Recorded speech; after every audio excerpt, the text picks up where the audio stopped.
December 26 தொடங்கி 31 வரை தமிழ்நாட்டில் மழை குளிர் எப்படி இருக்கும் என்று சென்னை வானிலை ஆய்வு மையம் அறிக்கை வெளியிட்டுள்ளது. அந்த அறிக்கையில் கேரள பகுதிகளில் மேல் ஒரு வளிமண்டல கீழடுக்கு சுழற்சி நிலவுகிறது.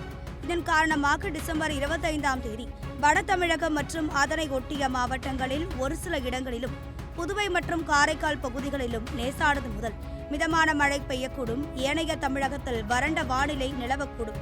அதிகாலை வேளையில் ஒரு சில இடங்களில் லேசான பனிமூட்டம் காணப்படும்.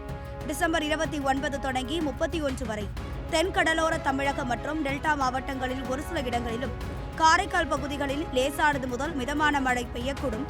ஏனைய தமிழகம் மற்றும் புதுவையில் வறண்ட வானிலை நிலவக்கூடும். அதிகாலை வேளையில் ஒரு சில இடங்களில் லேசான பனிமூட்டம் காணப்படும்.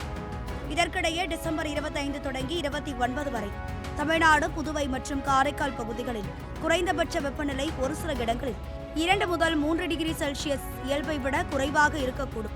டிசம்பர் 25, 26 தேதிகளில் தமிழகத்தில் நீலகிரி மாவட்டம் மற்றும் கொடைக்கானல் மலைப்பகுதிகளில் ஒரு சில இடங்களில் இரவு அதிகாலை வேளையில் உறைபனி ஏற்பட வாய்ப்புள்ளது. சென்னை மற்றும் புறநகர் பகுதிகளில் இன்று வானம் ஓரளவு மேகமூட்டத்துடன் காணப்படும். அதிகாலை வேளையில் ஒரு சில இடங்களில் லேசான பனிமூட்டம் காணப்படும். நகரின் ஒரு சில பகுதிகளில் லேசான மழை பெய்யக்கூடும். அதிகபட்ச வெப்பநிலை 29 டிகிரி செல்சியஸை ஒட்டியும் குறைந்தபட்ச வெப்பநிலை 22 செல்சியஸை ஒட்டியும் இருக்கக்கூடும். நாளை வானம் ஓரளவு மேகமூட்டத்துடன் காணப்படும். அதிகாலை வேளையில் ஒரு சில இடங்களில் லேசான பனிமூட்டம் காணப்படும். நகரின் ஒரு சில பகுதிகளில் லேசான மழை பெய்யக்கூடும். அதிகபட்ச வெப்பநிலை 29 டிகிரி செல்சியஸை ஒட்டியும் குறைந்தபட்ச வெப்பநிலை 22 செல்சியஸை ஒட்டியும் இருக்கக்கூடும்.